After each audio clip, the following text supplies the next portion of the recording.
একটু ঠান্ডা পড়তে না পড়তেই বাড়ির ছোট বড় সবাই পিঠে খেতে চায়, কিন্তু সময় কোথায়, অনেক ঝামেলা যে। না বন্ধুরা, আজকে আমি একেবারেই ঝামেলা ছাড়া পিঠের রেসিপি নিয়ে হাজির হয়ে গেছি। চালের গুঁড়ো না থাকলে পিঠে বানানো যায় না, এই ভাবনাটা আজ আমি একেবারে ভেঙে দিচ্ছি। একবার বানালে বারবার খেতে মন চাইবে, কারণ এই দুধের পিঠাগুলো এতটাই মজাদার যে একবার খেলে মন ভরবে না। যখনই পিঠে খেতে ইচ্ছে করবে তখনই ঝটপট করে বানিয়ে ফেলতে পারবেন, এতটাই সহজ আর একদম নরম তুলতুলে তুলোর মতন। আজকে এই রেসিপিটি দেখার পর আমি গ্যারেন্টি দিয়ে বলতেই পারি, এই তুলতুলে দুধের পিঠেটা আপনারা অবশ্যই একবার বানাবেন, কারণ এই পিঠেটা তৈরি করা একেবারে জলের মতনই সহজ। যারা কোনো দিন পিঠে বানাতে পারে না তারাও কিন্তু চোখ বন্ধ করে এই পিঠেটা ঝটপট করে বানিয়ে ফেলতে পারবেন। তো আশা করছি আপনাদের রেসিপিটি ভালো লাগবে। নমস্কার বন্ধুরা, ইজি কুক চ্যানেলে আপনাদের সবাইকে স্বাগত জানাই। এই দারুণ স্বাদের পিঠে রেসিপিটি বানানোর জন্য প্রথমে আমি একটা মিক্সিং বোল নিয়ে নিয়েছি। তার মধ্যে নিয়ে নিলাম, দেখুন এরকম বাটির মাপে 2 বাটি সুজি নিয়ে নেব। এই পিঠেটা শুধুমাত্র সুজি দিয়ে বানানো হয়ে যাবে, কোনো রকম চালের গুঁড়ো ময়দা কোনো কিছুই লাগবে না।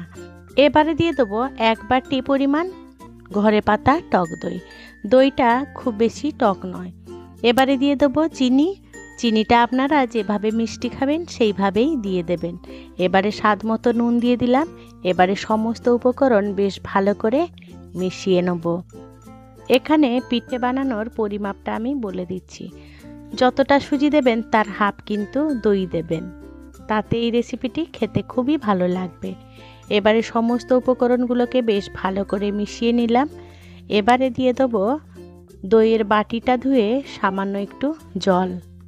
এই পিঠে বানানোর সময় অল্প অল্প জল দিয়ে আমাদের এই ব্যাটারটা তৈরি করে নিতে হবে। একসাথে বেশি পরিমাণে জল ঢালবেন না, তাতে একেবারে পাতলা হয়ে যাবে। ব্যাটারটা ঠিক না হলে এই পিঠেটা একদমই খেতে ভালো লাগবে না। তাই অল্প অল্প জল দিয়ে ব্যাটারটা বানিয়ে নিয়েছিলাম। আমারও জল লেগেছিল প্রায় ওই 1 বাটির মতনই। আর এখানে খেয়াল রাখতে হবে যেন সুজির কোনো দলা না থাকে, সেইভাবে আমাদের এই ব্যাটারটা তৈরি করে নিতে হবে। আমার এই রেসিপিটি যদি কোনো বন্ধু ফেসবুক থেকে দেখে থাকেন তাহলে আমার এই পেজটিকে লাইক ও ফলো করে দেওয়ার জন্য অনুরোধ করছি। কথা বলতে বলতে ব্যাটারটা দেখুন ঠিক এইভাবেই করে নিতে হবে। বেশি পাতলাও করব না, আবার বেশি শক্তও করব না। ঠিক এইভাবে হয়ে গেলে একটা ঢাকা চাপা দিয়ে 10 মিনিটের মতন রেখে দেব। 10 মিনিট পর ফিরে এলাম। দেখুন ব্যাটারটা অনেকটাই শক্ত হয়ে গেছে। দেখুন কতটা শক্ত হয়ে গেছে। এবারে একটু ভালো করে আবারও একটু মিশিয়ে নেব। এবারে দিয়ে দেবো বেকিং পাউডার 1 চামচের মতন, আর দিয়ে দেবো হাফ চামচ মতন বেকিং সোডা। এবারে এই বেকিং সোডা আর বেকিং পাউডারটাকে অ্যাক্টিভেট করব, আর আমাদের এই ব্যাটারটাও একটু পাতলা করতে হবে, এত গাঢ় তো হবে না। তাই অল্প অল্প দুধ দিয়ে আমি আবারও বেশ ভালো করে নাড়াচাড়া করে মিশিয়ে নেব। ব্যাটারটা আপনাদের থিকনেসটা দেখিয়ে দিচ্ছি। আমি তারপরেও দিয়েছিলাম প্রায় হাফ বাটি মতন দুধ। দেখুন ব্যাটারটার থিকনেস ঠিক এইভাবেই করে নিতে হবে।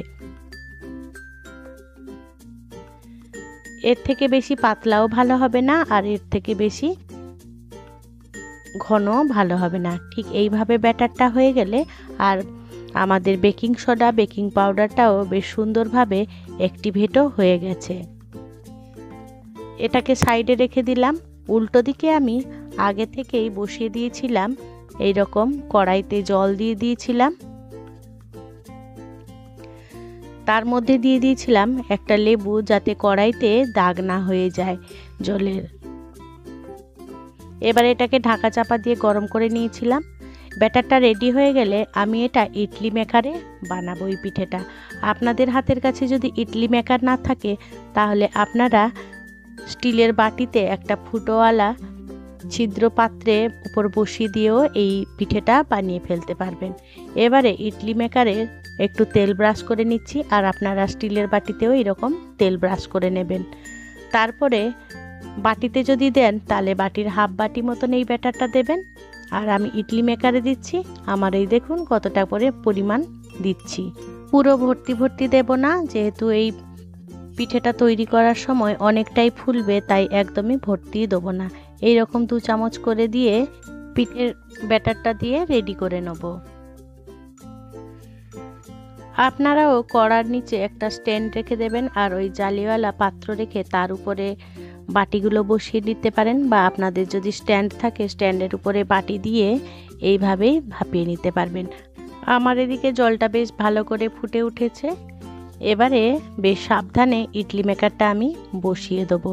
সেম প্রসেসে আরও একটাতে ব্যাটার দিয়ে নিচ্ছি। আমার এই রেসিপিটি যদি কোনো বন্ধু ইউটিউব থেকে দেখে থাকেন, তাহলে আমার এই ক্ষুদ্র চ্যানেলটিকে সাবস্ক্রাইব করে আমার পাশে থাকার জন্য অনুরোধ করছি। আর পাশে থাকা বেল আইকনটি অবশ্যই প্রেস করে রাখবেন। যখন আমি নিত্য নতুন কোনো রেসিপি দেবো, আপনাদের কাছে নোটিফিকেশান খুব সহজেই পৌঁছে যাবে। তার জন্য কথা বলতে বলতে আমার ইডলি মেকারে 2টো পাত্রে পিঠেগুলো দিয়ে রেডি করে নিয়েছিলাম। এবারে আরেকটাও চাপিয়ে দিলাম। এবারে ঢাকা চাপা দিয়ে লো টু মিডিয়াম আঁচে রেখে আমি প্রায় 10 থেকে 15 মিনিটের মতন এই পিঠেগুলো তৈরি করে নেব। পিঠেটা এদিকে তৈরি হতে থাক, উল্টো দিকে আমরা এই দুধে যে ভেজাবো সেই দুধটা আমরা রেডি করে নেব।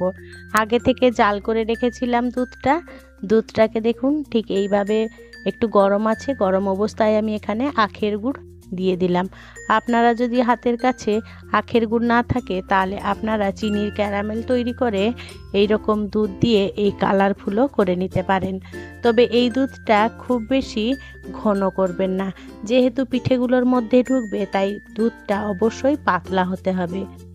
যতক্ষণ না গুড়টা বেশ ভালো করে এই দুধের সাথে মিশছে, ততক্ষণ কিন্তু আমি দুধটা জাল দিয়ে নেব।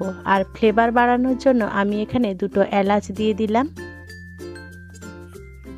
এলাচ দিয়ে দেখুন দুধটা বেশ গুড়ের সাথে মিশে গেছে। এইভাবে আমি গরম করে নেব দুধটা। দেখুন বেশ দুধের একটা সুন্দর কালার চলে এসেছে, আর দুধটা একেবারে রেডি হয়ে গেছে, একদম গরম হয়ে গেছে। দুধটাকেও সাইডে রেখে দিলাম। আর পিঠেগুলো যখন এই দুধের মধ্যে দেবো, দুধটা যেন গরম থাকে সেই বিষয়ে কিন্তু একটু খেয়াল রাখবেন। এবারে দুধটা বেশ ভালো করে আমার রেডি হয়ে গেছে। উল্টো দিকে আমার পিঠেগুলো প্রায় হয়ে এসেছে। এবারে দেখুন কতটা ফুলেছে।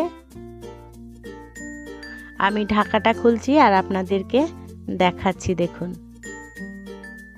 এইরকম প্রায় 10 থেকে 15 মিনিটের মতন আমি ভাপিয়ে নিয়েছিলাম। আপনাদের যদি বুঝতে অসুবিধা হয়, তাহলে একটা টুথপিক দিয়ে দেখবেন। যদি টুথপিকটায় লেগে যায় পিঠে, তাহলে আরও কিছুক্ষণ আপনারা ভাপিয়ে নেবেন। আর যদি না লাগে, তাহলে বুঝতে পারবেন যে একেবারে পিঠেটা রেডি হয়ে গেছে। এবারে একটু ঠান্ডা করে নেব পিঠেটা। ঠান্ডা হয়ে গেলে এবারে একটা চামচ দিয়ে তুলে নেব। দেখুন কতটা ইজিলি উঠে আসছে। আপনারাও বাটিতে তৈরি করলে এইভাবে বাটিটা ঠান্ডা করে নেবেন, আর একটু চাপ দেবেন, দেখবেন একদম সহজেই উঠে আসছে। এক এক করে পিঠেগুলো সব তুলে নেব। দেখুন কতটা সহজেই উঠে আসছে, আর কতটা সুন্দর হয়েছে। দেখুন কতটা ফুলেছেও।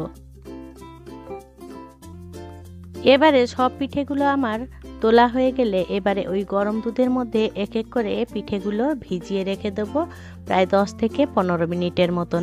এর মধ্যে গরম গরম দুধের মধ্যে এই পিঠেগুলো বেশ সুন্দরভাবে ডুবিয়ে রাখতে হবে। আর এখানে খেয়াল রাখতে হবে পিঠেগুলো যেন এই দুধের মধ্যেই ডুবে থাকে, নয়তো পুরো দুধটা ঢুকবে না আর পিঠেটা খেতে ভালো লাগবে না। এইভাবে আমার যতগুলো পিঠে ধরবে ততগুলো আমি ডুবিয়ে রেখে দেবো। এই একইভাবে আমি বাকি পিঠেগুলোও বানিয়ে নিয়েছিলাম। এবারে প্রায় 10 থেকে 15 মিনিট মতন এই গরম দুধের মধ্যে পিঠেগুলো ভিজিয়ে রেখে দিয়েছিলাম। আর অনেকেই আছেন দুধ পছন্দ করেন না, আপনারা দুধে না দিয়েও এই পিঠেটা এমনি এমনি শুধু শুধুও খাওয়া যায়, তাতেও এর স্বাদটা কোনো অংশে কম হয় না। দেখলেন তো নামমাত্র সহজ উপকরণ দিয়ে কিভাবে সহজে নরম সুগন্ধি পিঠে বানিয়ে নেওয়া যায়। হাতে কম সময় হলেও চাল বাটাবাটি ঝামেলা ছাড়া এই পিঠেটা একেবারেই ঝটপট গরম গরম বানিয়ে খেয়ে দেখুন। বিশ্বাস করুন সবাই আরও চাইবে এই পিঠেটা খেতে। আমি একটা কেটে দেখিয়ে দিচ্ছি, দেখুন কতটা সুন্দর আর কতটা লোভনীয় হয়েছে। এই রকম গরম গরম আমি পরিবেশন করে দিয়েছিলাম। দেখুন কতটা রসালো আর কতটা সুস্বাদু, আর এর সুগন্ধ তো এতটাই সুন্দর যে পুরো বাড়িটা পুরো মোমো করবে। বন্ধুরা, আজকে আমার এই রেসিপিটি আপনাদের কেমন লাগলো সেটা কিন্তু কমেন্টে জানাতে একেবারেই ভুলবেন না। যদি কোনো অংশে একটুও ভালো লেগে থাকে তাহলে ছোট্ট একটা লাইক করে দেবেন। আপনাদের এই ছোট্ট ছোট্ট লাইক আমাকে অনেক ইন্সপায়ার করে নিত্য নতুন রেসিপি বানানোর জন্য।